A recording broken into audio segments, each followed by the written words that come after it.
லூக்கா நற்செய்தி அதிகாரம் 2. அக்காலத்தில் அகுஸ்து சீசர் தம் பேரரசு முழுவதும் மக்கள் தொகையை கணக்கிடுமாறு கட்டளை பிறப்பித்தார்.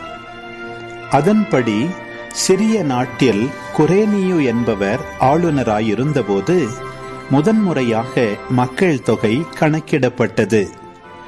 தம் பெயரை பதிவு செய்ய அனைவரும் அவரவர் ஊருக்கு சென்றனர். தாவீதின் வழிமரபினரான யோசேப்பும் தமக்கு மன ஒப்பந்தமான மரியாவோடு பெயரை பதிவு செய்ய கலிலேயாவில் உள்ள நாசரேத்து ஊரிலிருந்து யூதேயாவில் உள்ள பெத்லெகேம் என்ற தாவீதின் ஊருக்கு சென்றார்.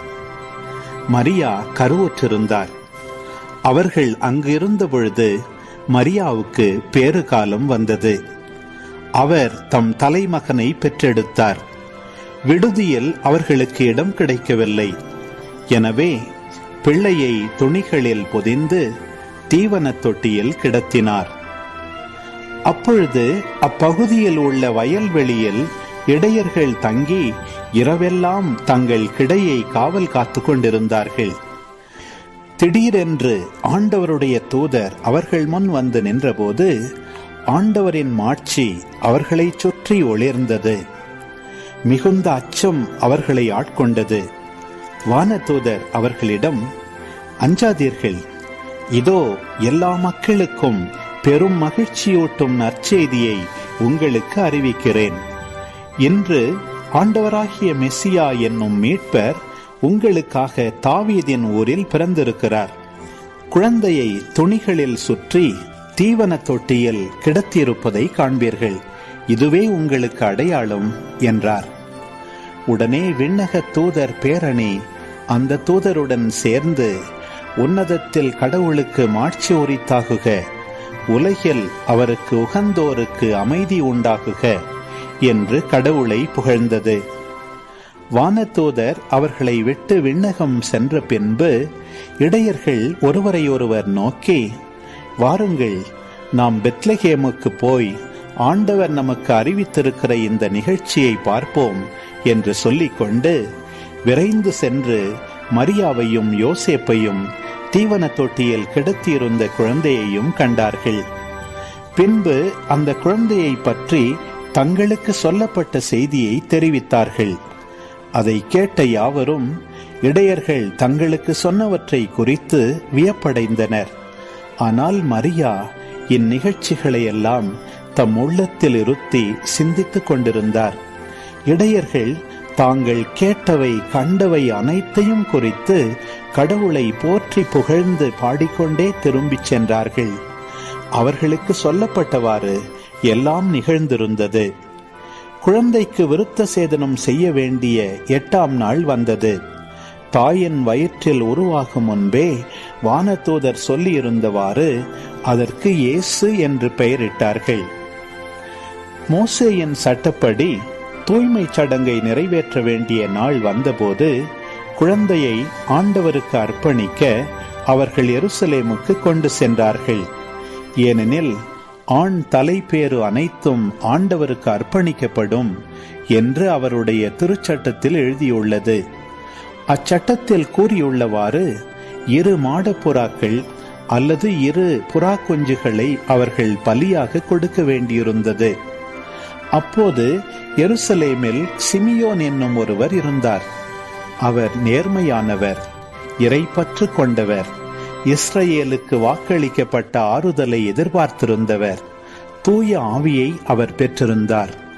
ஆண்டவருடைய மெசியாவை காணும் முன் அவர் சாகப் போவதில்லை என்று தூய ஆவியால் உணர்த்தப்பட்டிருந்தார். அந்த ஆவியின் தூண்டுதலால் அவர் கோவிலுக்கு வந்திருந்தார். திருச்சட்ட வழக்கத்திற்கு ஏற்ப செய்ய வேண்டியதை குழந்தை இயேசுவுக்கு செய்து முடிக்க பெற்றோர் அதனை உள்ளே கொண்டு வந்தபோது சிமியோன் குழந்தையை கையில் ஏந்தி கடவுளை போற்றி, ஆண்டவரே, உமது சொற்படி உம் அடியான் என்னை இப்போது அமைதியுடன் போகச் செய்கிறீர். ஏனெனில் மக்கள் அனைவரும் காணுமாறு நீர் ஏற்பாடு செய்துள்ள உமது மீட்பை என் கண்கள் கண்டு கொண்டன. இம்மீட்பே பிற இனத்தாருக்கு வெளிப்பாடு அருளும் ஒளி, இதுவே உம் மக்களாகிய இஸ்ரவேலுக்கு பெருமை என்றார். குழந்தையை குறித்து கூறியவை பற்றி அதன் தாயும் தந்தையும் வியப்புற்றனர்.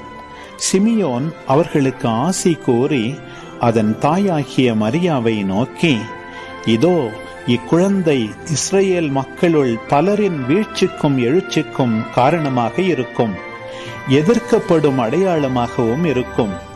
இவ்வாறு பலருடைய மறைவான எண்ணங்கள் வெளிப்படும்.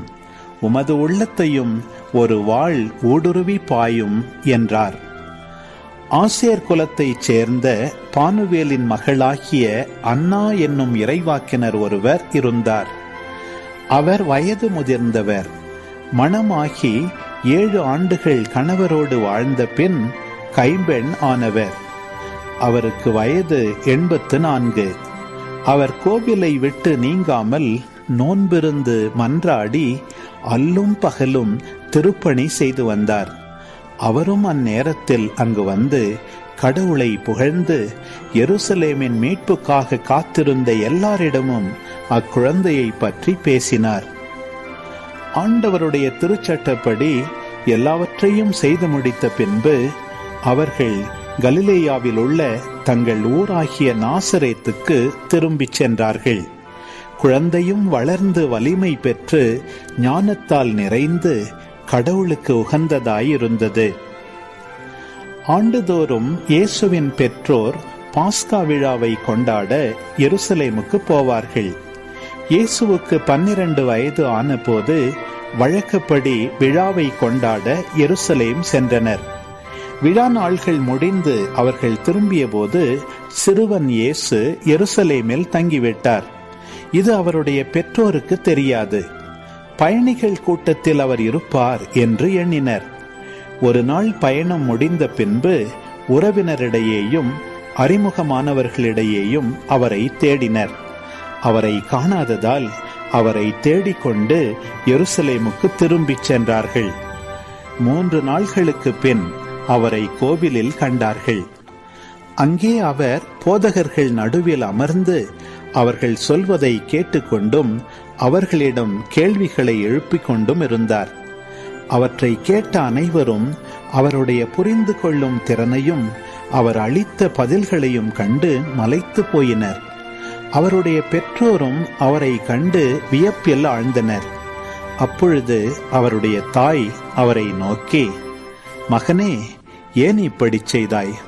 இதோ பார், உன் தந்தையும் நானும் உன்னை மிகுந்த கவலையோடு தேடிக்கொண்டிருந்தோமே என்றார்.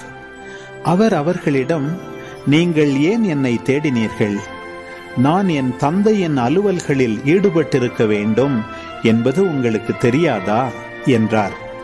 அவர் சொன்னதை அவர்கள் புரிந்து கொள்ளவில்லை. பின்பு அவர் அவர்களுடன் சென்று நாசரேத்தை அடைந்து அவர்களுக்கு பணிந்து நடந்தார். அவருடைய தாய் இந்நிகழ்ச்சிகளை எல்லாம் தமது உள்ளத்தில் பதித்து வைத்திருந்தார். இயேசு ஞானத்திலும் உடல் வளர்ச்சியிலும் மிகுந்து கடவுளுக்கும் மனிதருக்கும் உகந்தவராய் வாழ்ந்து வந்தார்.